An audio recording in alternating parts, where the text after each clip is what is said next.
এইভাবেই কাটছে দিনগুলো। প্রত্যেকটা দিন সকালবেলা ঘুম থেকে উঠে একদম রাতে শুতে যাওয়া পর্যন্ত কিন্তু আমার এইভাবেই কাটছে। আশা করি বন্ধুরা তোমরা সবাই খুব ভালো আছো। চলে এসেছি আবার একটা নতুন ভিডিও নিয়ে। বাড়িতে এত সুন্দর রংবাহারের জবা না, এগুলো মানে দেখে আমার চোখ জুড়িয়ে যায়। আর তো আমার তো কোনো কাজকর্ম কিছুই নেই, যেদিন একটু ভালো লাগে একটু একটু করে ভিডিও করে রাখি আর তোমাদের সাথে সেগুলোই তুলে ধরি। দেখেছো কত, এই জবাটা অনেক বড়, অনেকটা উঁচুতে ছিল, যার জন্য আমি আরও মানে একদম সূর্যের দিকে মুখ করেছিল, না হলে আরও ভালো করে দেখাতে পারতাম জবাটা। যাই হোক, বাচ্চারা স্কুল যাওয়ার জন্য এখন রেডি হচ্ছে, রেডি হয়ে গেছে। আর পাপা কাজ ছিল, কারণ একটু দেরি করছিল, ওর মা তাই ওকে বকা দিচ্ছিল যে দেরি হয়ে যাচ্ছে, ভ্যান এসে দাঁড়িয়ে আছে, তাই চলে আসবে আর কি। এবার যদি ও খাবে, ওকে ওর ঠাম্মা খাইয়ে দেবে, ঠাম্মা।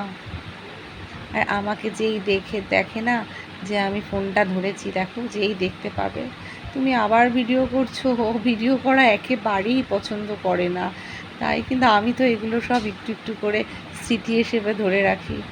আর আমার মা বলছে, তুমি তোমার মতো কেউ না, তুমি সবার থেকে ভালো। সত্যি কথা বন্ধুরা, ভীষণ লক্ষ্মী ছেলে যাকে বলে, একদমই লক্ষ্মী ছেলে। ও ভীষণ ভালো, আমাদের জান সবার, ও ভীষণ ভালো। দেখেছো?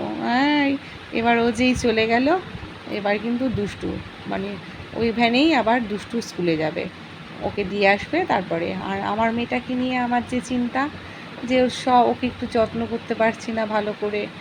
আর ওর চুলগুলো একদম উঠে পাতলা হয়ে যাচ্ছে। আমি কবে থেকে রাজি করাচ্ছি, মা চলো চুলটা কেটে ছোট করে দিই, এখন গরম আসছে, ন্যাড়া হও, অনেক রকমের অপশান দিচ্ছি, কোনোটাতেই রাজি হচ্ছে না। লাস্টে বললাম, ন্যাড়া না হবি, চল ছোট করে দিই। কেননা দেখো, ভালো করে যত্ন না করলে চুলের বোঝ কমে গেছে, এখন গরম, চুলগুলো ঘাম, তারপরে হচ্ছে কি আবার বর্ষা আসবে, মানে চুলগুলো আর যত্ন করা যাচ্ছে না, কেমন হয়ে যাচ্ছে। যাই হোক, মেয়ে স্কুলে চলে গেছে। আর তারপরেই কিন্তু এই যে এই ফলগুলো আবার মা আমাকে কেটে দেবে, সেগুলো আবার খেতে হবে। এবার কিন্তু বাচ্চারা স্কুল থেকে চলে এসছে, আজকে ভাইয়ের বউ গিয়েছিল একবারে, ওরা দুজনই আমার একসঙ্গে। আর ওদের জন্যই অপেক্ষা করছিলাম একসাথে খাবো বলে, নাহলে আমার একটু খিদেও পেয়ে গিয়েছিল। তার জন্য দেখো, দেওয়ার সাথে সাথেই আমি আগে কিন্তু তোমার খাওয়া শুরু করে দিয়েছিলাম। আর এই যে স্যালাডগুলো দেখছো না, স্যালাডের চাট মশলা দেওয়া, খুব ভালো লাগছিলো। এই দেখো, আমার এতটাই খিদে পেয়েছিল যে আমি কিন্তু আগে খাওয়া শুরু করে দিয়েছি। ওরা বকা দেয় আমাকে, মানে আমি জেদ করেছিলাম যে না একসাথে খাবো, সবাই মিলে খেলে একটু আনন্দ লাগে।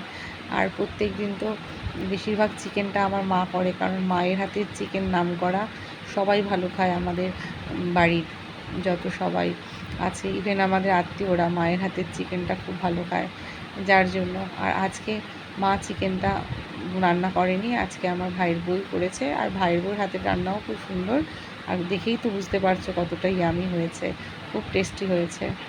যাই হোক, আমার তো মুখে রুচি নেই, তাই আমার একটু লেবুটা লাগে, লেবুটা দিলে আমার টেস্ট পারটা মনে হয় ঠিক হয়। যাই হোক, আর সত্যি কথা বলতে বন্ধুরা, এই স্যালাডগুলো দেখছো, এগুলো আমার খাওয়া একেবারেই নিষেধ, তাও নিয়েছি। আজকে 7 দিনের মতো হয়ে যাচ্ছে, জিভে আমি কোনো স্বাদ পাচ্ছি না, কোনটা দিলে মনে হয় মুখে একটু রুচি পাবো, তাই। কিন্তু যাই হোক, চিকেনটা যখন কষিয়েছে তখন দিয়েছে, তখন আমার সত্যি ভালো লেগেছিলো। আর আর দেখো কতগুলো মাংস দিয়েছে, আমি তো বললাম না আগে খাওয়া শুরু করে দিয়েছি। আর আমি একটু সলিড পিস ভালো খাই, তাই কিন্তু আমাকে সব সলিড পিসগুলোই দেওয়া হয়েছে। এখানে আমি, আমার ভাইয়ের বউ আর আমাদের বাচ্চা দুটো, এই 4 জনেরই খাওয়া। মার অমাবস্যা, মা এগুলোর জন্য আজকে আর রান্না করতে আসেনি। আমার মা পূর্ণিমা, একাদশী, অমাবস্যায় অন্ন খায় না। যাই হোক, আর দুষ্টুকে দেখো, দুষ্টু তো চিকেন একেবারেই পছন্দ করে না। ওই চিকেনের গায়ে ওকে বুঝেই পিস দেওয়া হয়, তার মধ্যেও যদি একটু মাংস লেগে থাকে, ওগুলোকে ছাড়িয়ে দিয়ে দেয়।